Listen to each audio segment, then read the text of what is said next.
तवांग तनाव के बीच ये बड़ी अपडेट है। आज से भारतीय वायुसेना का सैन्य अभ्यास शुरू हो रहा है। चीन सीमा के नजदीक ये अभ्यास हो रहा है। सैन्य अभ्यास में रफाल, अपाचे और सुखोई 30 शामिल हैं। अगले 48 घंटे तक ये सैन्य अभ्यास चलेगा। ये बड़ी अपडेट इस वक्त आपको बता रहे हैं। इस सैन्य अभ्यास में रफाल, अपाचे, सुखोई 30 को शामिल किया गया है और भी कई फाइटर जेट्स हैं जो इसका हिस्सा हैं और अगले 48 घंटे तक ये सैन्य अभ्यास चलेगा। आपको ये भी जानकारी दे दें कि ये सैन्य अभ्यास पहले से निर्धारित था, यानी तवांग में झड़प से पहले ही ये निर्धारित किया गया था, लेकिन अब इसके मायने बहुत खास हो जाते हैं। तवांग झड़प के बाद से जो तनाव इस वक्त पैदा हुआ है भारत और चीन की सीमा पर, उसको लेकर ये अभ्यास एक तरह का शक्ति प्रदर्शन और ये मैसेज देने की कोशिश कि किसी भी तरह की हिमाकत भारत बर्दाश्त नहीं करेगा। इसमें रफाल है, अपाचे है, सुखोई 30 है और कई ऐसे जेट्स हैं, फाइटर जेट्स। कृषि से हर दिन, हर महीने, हर साल, इतना ही नहीं आपके रिटायरमेंट के लिए भी पैसे कमाना है, फिर देरी किस बात की। फ्रीडम ऐप को अब भी डाउनलोड कीजिए जो इसका हिस्सा होंगे। तो फिलहाल ये एक बड़ी अपडेट आपको बता रहे हैं, बड़ी जानकारी आपको दे रहे हैं। आपको ये भी बता दें कि हेलीकॉप्टर के नीचे रफाल से प्रहार किया जाएगा। एक बार से 30 mm की अपाचे की जो क्षमता है वो आपको हम बता रहे हैं। क्या इसकी खासियत होती है, लगातार इसकी जानकारी जी न्यूज आपको बता रहा है। लेकिन इन दो तस्वीरों के जरिए आप समझिए कि एक LAC की तस्वीर आप देख रहे हैं, एक LOC की तस्वीर आप देख रहे हैं। सीमा पर किस तरह से भारत पाक सीमा पर भी अब अलर्ट कर दिया गया है। सुरक्षा के मद्देनजर वहां पर जो सुरक्षा कर्मी है उनकी तैनाती बढ़ा दी गई है। ड्रोन से निगरानी रखी जा रही है, हेलीकॉप्टर के जरिए भी पेट्रोलिंग की जा रही है। तो न केवल LAC पर बल्कि LOC पर भी अब अलर्ट जारी कर दिया गया है। एक तरफ आप देखेंगे वायुवीरों की गर्जना और एक तरफ आप देखेंगे किस तरह से भारत पाक सीमा पर मुस्तैदी बढ़ा दी गई।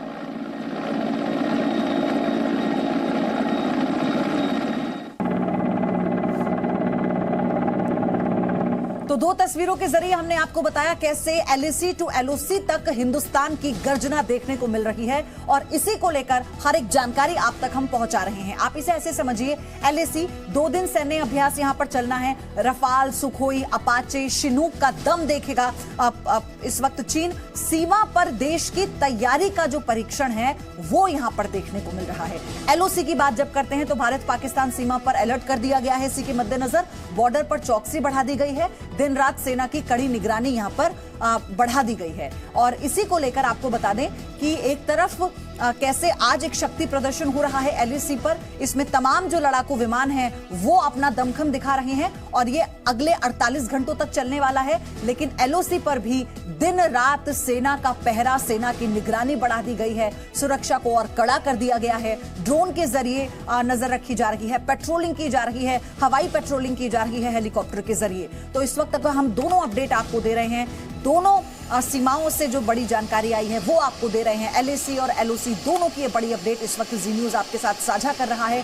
तो कैसे LOC पर भी हाई अलर्ट है, सीमा पर अलर्ट कर दिया गया है, बॉर्डर पर चौकसी बढ़ा दी गई है और दिन रात सेना कड़ी निगरानी में जुटी है। तो भारतीय सेना ने तवांग में चीनी सैनिकों के स्लीपिंग बैग्स मिलने की खबर को गलत बताया है। ये एक बड़ी अपडेट है। भारतीय सेना ने साफ कहा है कि ये फेक न्यूज है और इसलिए जी न्यूज भी इस खबर को प्रमुखता से दिखा रहा है, क्योंकि भारतीय सेना ने तवांग में चीनी सैनिकों के स्लीपिंग बैग्स मिलने की खबर को गलत बताया है। भारतीय सेना ने ये साफ कर दिया है कि ये न्यूज फेक है और इसलिए अपनी जिम्मेदारी को समझते हुए ये खबर हम आप तक पहुंचा रहे हैं। ये एक बड़ी अपडेट है। स्लीपिंग बैग्स की खबर जो मिली थी चीनी सैनिकों के, उसे भारतीय सेना ने सिरे से खारिज कर दिया और इस खबर को फेक बताया। कृष्ण मोहन मिश्रा मेरे सहयोगी हमारे साथ इस वक्त जुड़ चुके हैं। कृष्ण मोहन मिश्रा, जिस तरह से इस वक्त ये ड्रिल चल रही है, जैसा आपने भी ये जानकारी दी कि ये पहले से ही जो प्रैक्टिस थी निर्धारित थी, लेकिन तवांग झड़प के बाद ये बहुत महत्वपूर्ण हो जाती है एक बड़ा मैसेज देने के लिए। बिल्कुल सही बात है पयोधी, क्योंकि इस एक्सरसाइज में दरअसल भारतीय वायुसेना की पूर्वी कमान की सर्विलेंस कैपेबिलिटी परखी जानी थी, उनकी रैकी कैपेबिलिटीज परखी जानी थी, उनकी ट्रांसपोर्ट कैपेबिलिटीज परखी जानी थी और किसी भी हमले को रोकने की उनकी क्षमता को परखा जाना था। यानी वो सारी चीज़ें जो किसी भी आपात स्थिति में, युद्ध की स्थिति में ज़रूरी होती हैं, उनको परखा जाना होता है। ऐसे युद्धाभ्यास में दरअसल पूरे के पूरे ईस्टर्न कमान में इस समय जितने भी बेसेस होंगे, जितने भी रडार सिस्टम होंगे, जितने भी कम्युनिकेशन सिस्टम होंगे, सबके सब एक्टिव और अलर्ट मोड पर होंगे। हर सिस्टम, आज की तारीख में इंफॉर्मेशन टेक्नोलॉजी का जमाना है, आर्टिफिशियल इंटेलिजेंस पर आधारित चीजें हो रही हैं और ऐसे में सारे सिस्टम्स एक दूसरे से सिंक्रोनाइज्ड होते हैं, एक दूसरे से जुड़े हुए होते हैं। मिश्रा, ये बड़ी अपडेट जो हमने दर्शकों को बताई, जिसमें भारतीय सेना ने खुद इस खबर को फेक करार दिया, जिसमें कहा गया था कि चीनी सैनिकों के स्लीपिंग बैग्स मिले हैं। बाकी और जो मीडिया संस्थान है वो इस खबर को दिखा रहे हैं, लेकिन खुद भारतीय सेना ने इसकी पुष्टि की कि ये फेक न्यूज है। बिल्कुल, भारतीय सेना ने इस चीज़ की पुष्टि की है और ये कहा, और न केवल भारतीय सेना ने इसकी सूचना दी है, बल्कि पीआईबी में जो साइट होती है सरकारी, उसमें भी इसको डाला गया है कि ऐसी कोई भी स्लीपिंग बैग नहीं मिला है और ये फेक न्यूज़ है, ये गलत न्यूज़ है जो चलाई जा रही है।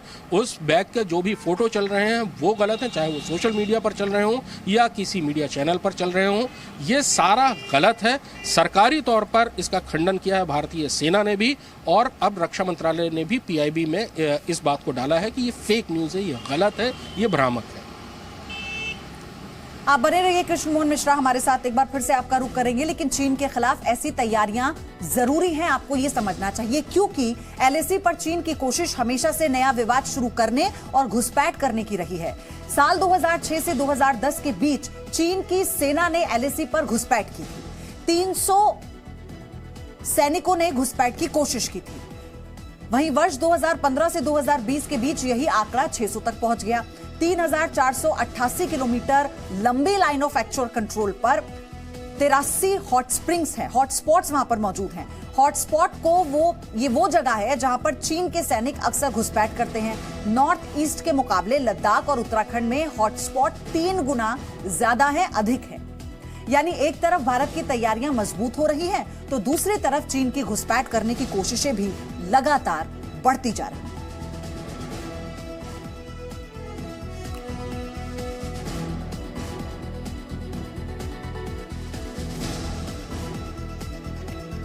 तो आप ऐसे समझिए क्यों ये इतना महत्वपूर्ण हो गया है, क्यों अब यहां पर और सुरक्षा के मद्देनजर जो चौकसी है उसे बढ़ाया गया है, क्योंकि हम लगातार आपको आंकड़ा बता रहे हैं। साल 2015 से 2020 की अभी हाल ही की बात करें तो ये आंकड़ा 600 तक पहुंच चुका है। 3488 किलोमीटर लंबी लाइन ऑफ एक्चुअल कंट्रोल पर 83 हॉटस्पॉट्स मौजूद हैं।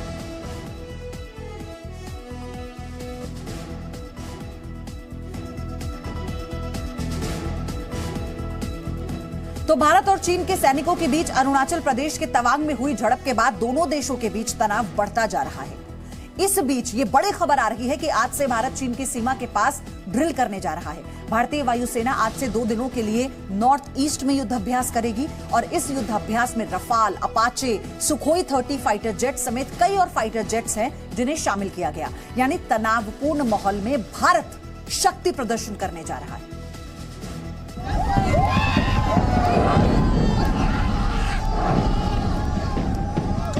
पहले जमीन सुंघाई, अब आसमान दिखाएंगे। ऐलाने जंग से पहले का घमासान दिखाएंगे।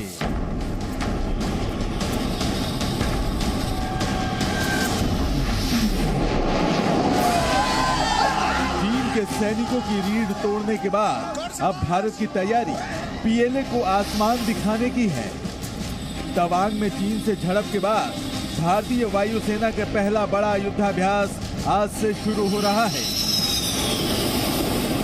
16 दिसंबर तक चलने वाला यह युद्धाभ्यास चीन सीमा के नजदीक नॉर्थ ईस्ट में होगा, जिसका मकसद है युद्ध के लिए एयरफोर्स की ताकत और तैयारी का परीक्षण करना। 9 दिसंबर को अरुणाचल प्रदेश के तवांग में भारत और चीन के सैनिकों के बीच हुई जबरदस्त झड़प में विरोधी सेना को पीछे हटना पड़ा था। जिनपिंग की सेना के लिए ये हार और शर्मिंदगी हजम कर पाना मुश्किल है। ऐसे में हो सकता है कि वो दोबारा पीछे से वार करे। ऐसे में हिंदुस्तान की फौज पूरी तरह अलर्ट है। अब आपको दिखाते हैं भारतीय वायुसेना के शक्ति प्रदर्शन के लिए नॉर्थ ईस्ट के किन 4 एयरबेस का इस्तेमाल किया जा रहा है। जोरहट एयरबेस, जहां अमेरिकी लड़ाकू हेलीकॉप्टर अपाचे तैनात है। तेजपुर एयरबेस, जहां रशियन फाइटर जेट सुखोई 30 तैनात है। चबुआ। यहाँ भी ट्रांसपोर्ट एयरक्राफ्ट के अलावा सुखोई 30 तैनात है। और पश्चिम बंगाल का हासीमारा एयरबेस, जहां फ्रांस से खरीदा गया रफाल फाइटर जेट है। हासीमारा सिक्किम के पास है, जहां से चीन और भूटान दोनों ही तरफ नजर रखी जा सकती है या कार्रवाई की जा सकती है। 2 दिन तक चलने वाले इस अभ्यास में ट्रांसपोर्ट एयरक्राफ्ट और हेलीकॉप्टरों से कम समय में सीमा तक सैनिकों को पहुंचाने की तैयारी को भी परखा जाएगा। उत्तर पूर्व के असम और पश्चिम बंगाल में भारतीय वायुसेना की मजबूत उपस्थिति है। यहाँ वायुसेना को न केवल सीमा की सुरक्षा संभालनी होती है, बल्कि अरुणाचल प्रदेश, सिक्किम और नागालैंड के उन इलाकों तक साल भर सप्लाई लाइन जारी रखनी होती है, जहां मौसम के कारण सड़क से यातायात मुश्किल हो जाता है। इसलिए यहां रफाल, अपाचे और चिनूक जैसे सबसे नए एयरक्राफ्ट को तैनात किया गया है। 2 साल पहले वायुसेना ने यहां पर बड़ा सैनिक अभ्यास करके सैनिकों को कम से कम समय में एक घाटी से दूसरी घाटी तक पहुंचाने की अपनी क्षमता की जांच की थी। और एक बार फिर सैन्य अभ्यास शुरू हो रहा है।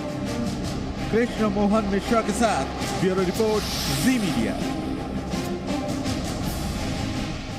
कृषि से हर दिन, हर महीने, हर साल, इतना ही नहीं आपके रिटायरमेंट के लिए भी पैसे कमाना है? फिर देरी किस बात की? फ्रीडम ऐप को अब भी डाउनलोड कीजिए।